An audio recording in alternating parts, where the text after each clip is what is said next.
So, thinking back on our previous chats about Connective, it's still interesting, isn't it? This whole global thing. Yeah. We're, not in Australia, but here we are doing this deep dive into how their network functions. Mm-hmm. And you kind of wonder, why us? Why did Byron, who's like the main force there, bring in outside volunteers? Right. But I guess we were just really interested, wanted to learn, and, well, share what we found. Yeah. And the more we look, the more their way of building business connections just makes sense. It really does. It's not superficial. Exactly. Which brings us neatly to today's topic, Mm-hmm. making referrals within Connective that actually work. Mm-hmm. We're not talking about just, throwing a name out there. It's about actually creating business. Absolutely. And the connected materials we've looked at, they're super clear on this. Yeah. A good strategic referral is like, gold. Gold, right. It builds trust, credibility, huge for business growth in the network. It's active, not just wishful thinking. Yeah, because I remember reading about the referral trap in one of their guides. Oh, yeah. And that just clicked. You know, we've all done it. Hand over a business card, shoot off a quick email intro. Done. And then nothing usually happens. Exactly. Crickets. That's the trap. You feel like you did something, but the connection just fizzles out. It's a very low control, isn't it? Low investment, low return, often. So Connective says ditch that. Pretty much. Their approach is smarter. It flips the script.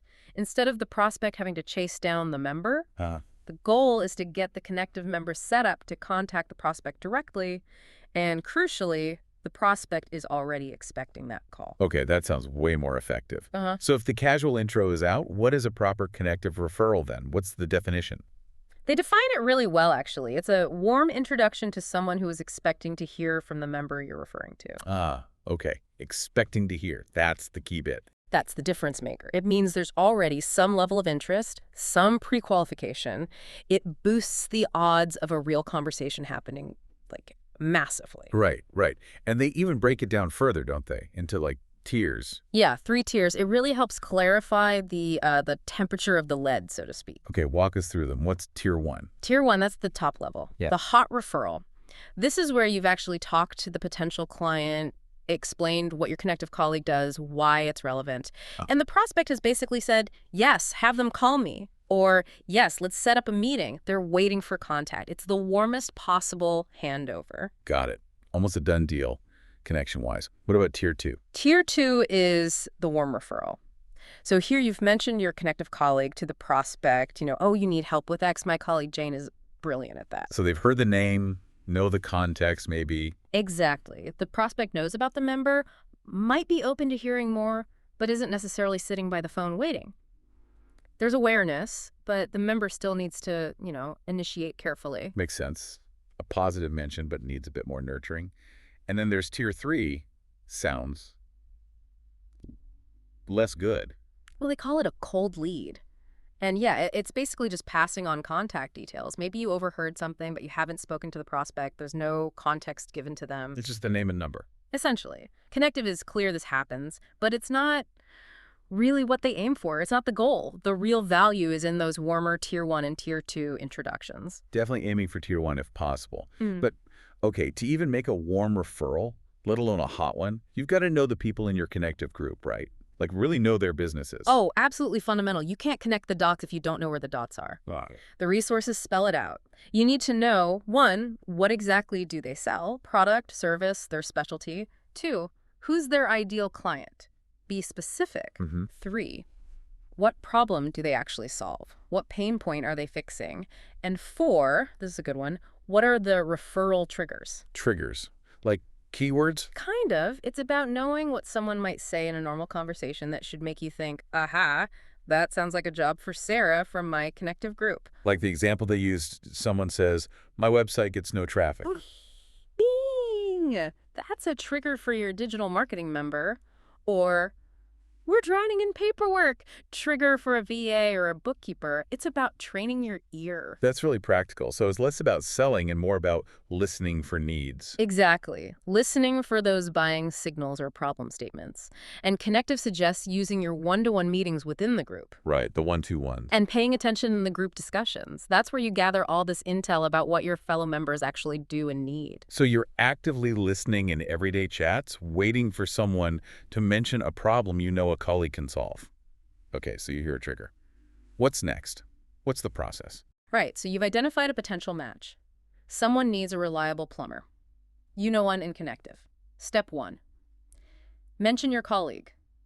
I know a great plumber, part of my business network. Okay. Step 2, and this is critical, get permission. Explicit permission from both people before you share any contact details or make the intro. Never just give out someone's info. Absolutely. Privacy and respect. Got it. And step 3, provide context. When you make the introduction, explain why you're connecting them. Bill, meet Sarah the plumber I mentioned. Sarah, Bill's having issues with X, thought you could help.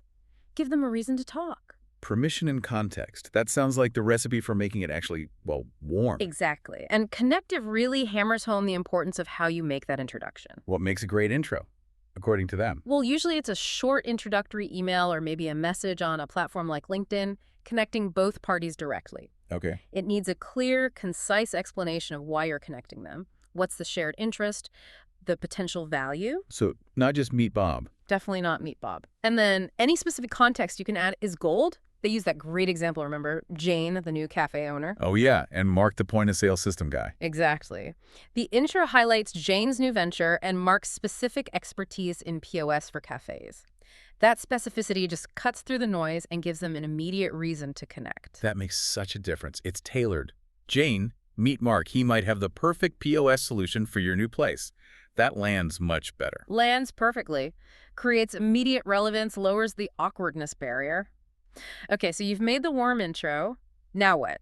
The final piece, Connective stresses. Logging it, right. Yeah. Recording the referral. Yes, using their referral tracking software. Why is that so important? Is it just admin? It seems like admin, but it's actually really valuable for a couple of reasons. First, it helps Connective understand the health of the community. Track the flow of business, see what's working, data. Okay, community metrics. And second, it's super helpful for the member receiving the referral. It lets them track that lead. Did it turn into a meeting, a sale? It helps them see the actual return on their membership. Right, so they can see the value chain. How does that work practically? Pretty simple, apparently. Log into the system, find the member you referred to, enter the referral details, and importantly, mark the tier. Tier 1, 2, or 3. Exactly. Was it hot, warm, or just a cold lead?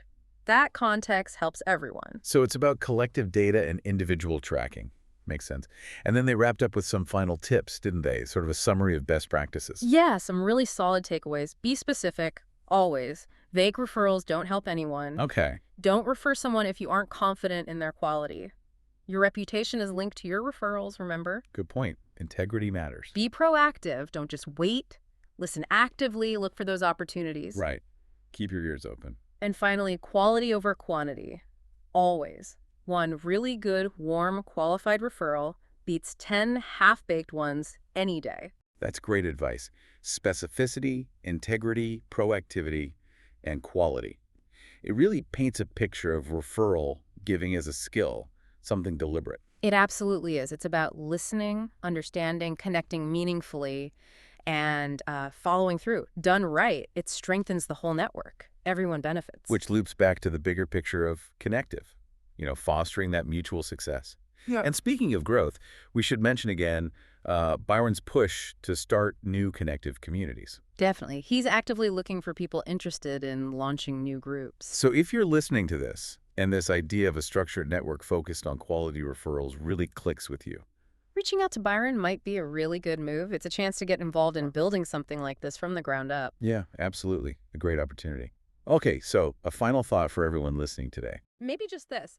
Think about your own conversations, your own network. How intentionally are you listening?